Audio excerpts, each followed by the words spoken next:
So far away, LuLu, what's your favourite moment where a film is on a dead actor's legacy?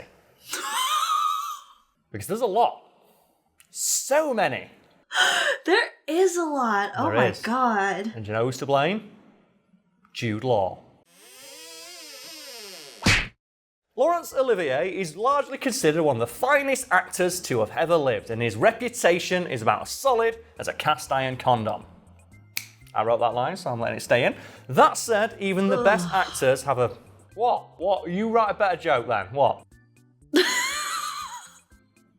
got something to say about my joke? About being as solid as a cast iron condom? You got something to say? That just feels awful. Like, that just made me, cringe from, like... But did it evoke a reaction? Yeah, but I don't know if it's the one you wanted. It's good. No, probably not, no. Anyway, that said, even the best actors have an embarrassing blemish or two on their resume. However, in Olivier's case, it's kind of not his fault because it happened a decade after he died. So do you know about this story? Because this is amazing. I actually don't, no. Okay, so in the film Sky Captain and the World of Tomorrow, Laurence Olivier has a cameo that happened 10 years after he died. What? And have you watched the film Sky Captain and the World of Tomorrow? I have not even heard of it before. Well, it's quite a famous film because it's one of those early cases where a bit of test footage before it got leaked, and I believe the story is that the guy made it in like his front room or something like that. It's like a proof of concept, and it went viral on the internet, and he ultimately got like, I think $100 million or something like that to realise his vision of an entirely CGI film with real actors in it. So do you know, like the prequel trilogy where it has that weird CGI sheen on near enough every scene in it? Imagine that stretched out for 2 hours. So like Avatar before it was technologically viable, or? No, it's got real actors in it, but they're acting against near entirely CGI backgrounds. And I will say, the film was ambitious and it does have a very distinct look, but that look is that the lens was smeared with like shitty coloured Vaseline before each shot, because it just doesn't look good.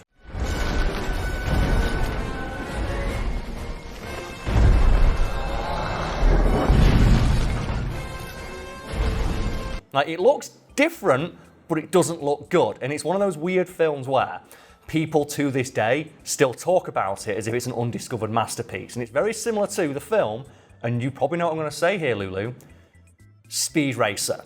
So do you remember when we got tricked by Speed Racer? Yes. Oh my, that was so, like, actually disappointing. If people don't know, there's a film out there called Speed Racer, based in, it's an old anime, isn't it, from like the 1960s or something, made by the Wachowskis, following the success of The Matrix and the subsequent non-success of every other movie they ever made, including all the sequels to The Matrix. But the film has a weird cult following today, with people insisting that it is the singular best looking film ever made. And I fell for that and bought it on Blu-ray, and both me and you were like, this film's real bad. It doesn't look good. There's no weight or momentum to anything on screen. And I thought I'd been tricked and possibly bamboozled, and maybe it was like a Morbius situation where people were meaning on the film, saying that it's good. It's like, no, people genuinely think the film looks good, and it's just a visual mess in near enough every scene, isn't it? It's bad. It's really bad. And I think the only thing that's really going for it is that it looks colourful, but it's so colourful that it's like an eyesore, and it has no real visual identity beyond just like being awful and gaudy.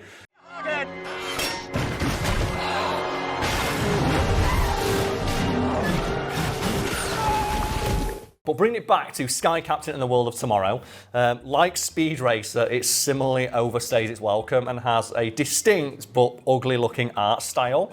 And whilst people did praise its ambition, the critical consensus is that it overstayed its welcome and that the gimmick did not hold up with its 2-hour runtime. And Faraway LuLu, while you've not watched the film, you have watched at least one film in the past, yes? You're aware of what a film is? Yes, I'm aware of what a film is. Are you aware of what a story is and how to tell an effective story? I'd like to think so. What is the one thing you'd say that near enough every story needs to hold someone's attention? Conflict? Yes. And that conflict doesn't have to be a physical confrontation, but there has to be something in the plot that causes a conflict of some kind between the main characters and the antagonist of the film. Every film needs an antagonist, whether that is someone to beat up or an idea or something like that. And one of the more baffling decisions about Sky Captain and the World of Tomorrow is that the film's main villain doesn't appear on screen until the last 5 minutes. What? Yes. And can you think of any film where the villain never appears on screen? I mean, realistically, the only thing that comes to mind are movies that have a clear sequel where the villain reveal is that's for the next movie, there's the big bad.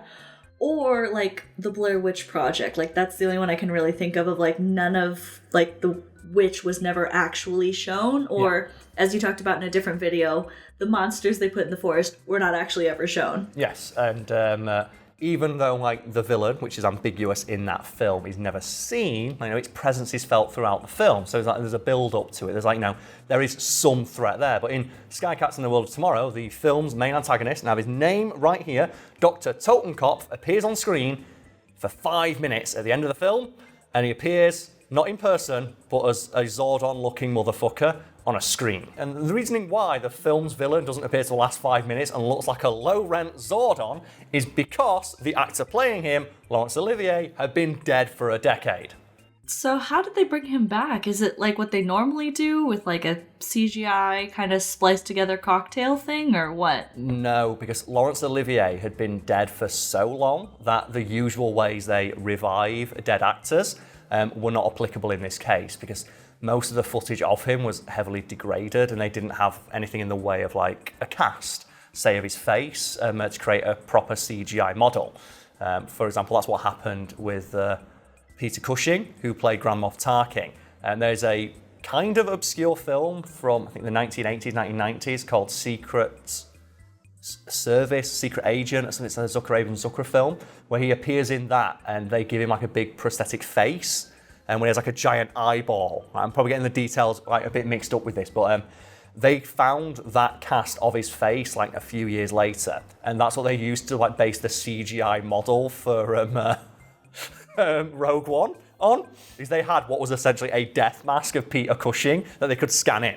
They didn't have anything like that for Laurence Olivier, so they had to make do with just splicing together unused or archived footage of the actor, and then creating a mishmash of audio from already existing sound bites they had of him to create his lines, which creates a really unnerving, beyond uncanny valley effect, because you don't buy for 1 second that he's really there and saying those lines, because he's so obviously just being it would have been less disrespectful if they had his actual skeleton marionetted in front of the screen with an actor off screen saying his lines.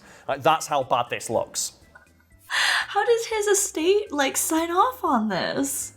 Well, they weren't happy about it because they considered it to be a stain on his legacy, and they were convinced to do it in part because of Jude Law. Because you're probably thinking, folks, if it looks so bad, why did they not just get an actual actor who was alive? And according to the people who worked on the film, there were no plans to have the film's villain be played by a guy who'd been dead for 13 years until Jude Law stepped in and thought it'd be interesting.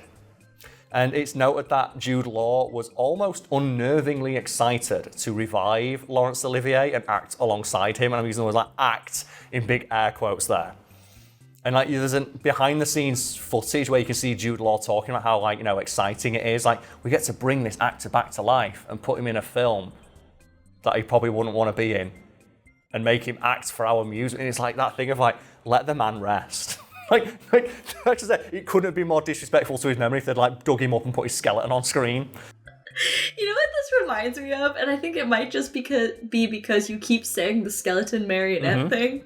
But it makes me think of that one pope who put a dead corpse of the previous pope on trial and yelled at it and smacked it and stuff. Slapped his corpse about a bit. That's just Sorry, is this the modern equivalent?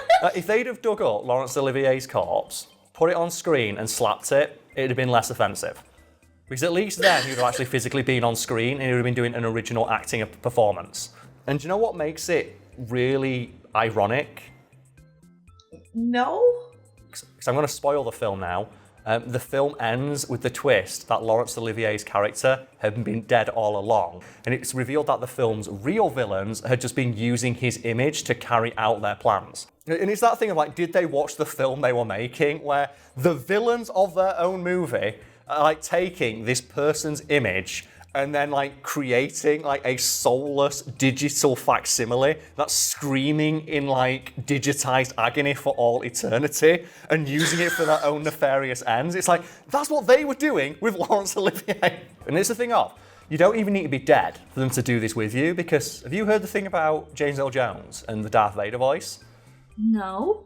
Well, James Earl Jones is credited as being in the new Obi-Wan show, but he's credited in a very weird way, and that's because they're not using James Earl Jones' voice, they're using an AI trained on his voice to voice Darth Vader. Yeah, it's like that's now becoming a thing of like, I believe, what was it, Crispin Glover in Back to the Future is like heavily, like his lawsuit against that franchise for like trying to use his likeness is like a landmark case in that regard. And I'm just thinking, we're gonna have there's gonna be a new landmark case talking about this, where people are essentially making Vocaloids out of like actors. It's happened a few times. There's the infamous advert that Bruce Willis appeared in I think it's a Russian advert he's in, and it's not him. It's just a deep fake of him that they paid him for. So he wasn't even there. You know what's starting to freak me out? I've been seeing deep fake TikTok accounts. Yep. Where like it's called like Unreal like Keanu or something like that, and someone just like makes these like goofy videos as a deep fake of Keanu Reeves. Or one that I think went viral and like people were like, is it not? Or like one of the first ones that I saw that got big was some guy pretended to be Robert Pattinson. And it took so long for people to realize it wasn't him, because he was just being weird and kind of quiet, and everyone's like, yeah, that's on brand for Robert Pattinson. Yeah. And there is going to be lawsuits about this one day, because, like actors' faces are their brand, and they should have the rights to do with their brand as they wish. And if it's being used in a way they don't agree with, they should have legal recourse for that. And do you know what makes, again, this whole thing kind of like darkly hilarious? Jude Law gave away the twist in press junkets. So the twist of Laurence Olivier's character being dead is something he gave away. So he gave away the film's final twist. Because apparently everything related to this movie has to be underwhelming and anticlimactic. And one thing that's worth noting is that Sky Cats in the World of Tomorrow wasn't the first film to resurrect a dead actor. And it wasn't even the first one to resurrect Laurence Olivier, because there was another film that did that, although there's an important distinction. And that distinction is? Well, that's the film Spartacus, which was re-released a few years after Olivier passed on, and they had a restored scene that he appeared in. And they used original footage of him, but the audio degraded, so they brought in Anthony Hopkins to voice him over. And while technically Sky Cats in the World Tomorrow wasn't the first film to resurrect an actor, it did give Hollywood the idea that it was a thing that they could do more. And it's noted to have been a landmark moment in cinema when studios realised even the icy grip of death could not keep actors from appearing in movies against their will long after they shuffled off this mortal coil. And Faraway LuLu, you've known me for a while now, and you know that I adore these like horrifying sci-fi concepts, such as like AI and forcing people to live beyond their natural lifespan via the means of automation and digital technology.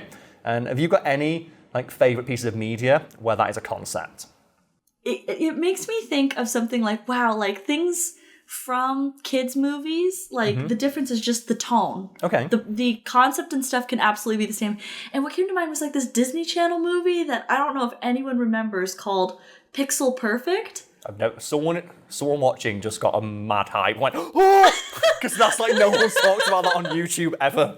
So describe Pixel Perfect to me. This girl's band is not doing really well, so her friend makes a hologram to be the front woman for the band, and it's a huge success, even when people find out like she's not real. But then the real girl who is like in the band, and the band is her brainchild, she starts to get really jealous of the hologram.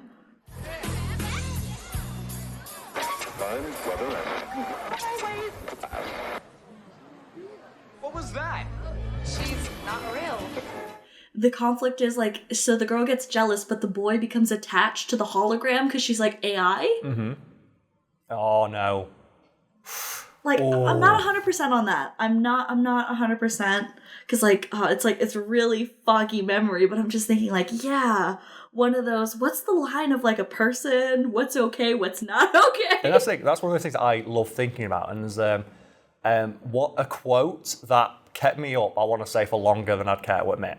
And it was just a quote about AI from someone who works in that field, where they were asked that question they presumably get asked all the time of, is Skynet? I know Skynet. And it connects itself to the internet and escapes. Is that a genuine worry for you as someone who works in the field of AI? And they went, not as much as the other worry. It's like, what do you mean the other worry? It's like, well, if we had a functional AI and we trapped it in a room, the worry isn't that the AI would escape.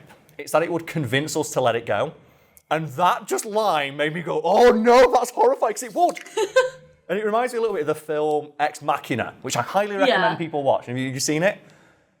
No, but I'm aware of, the ending. Okay, so that film is basically that entire concept, where it's like, oh, it's an AI inside what looks to be a human body.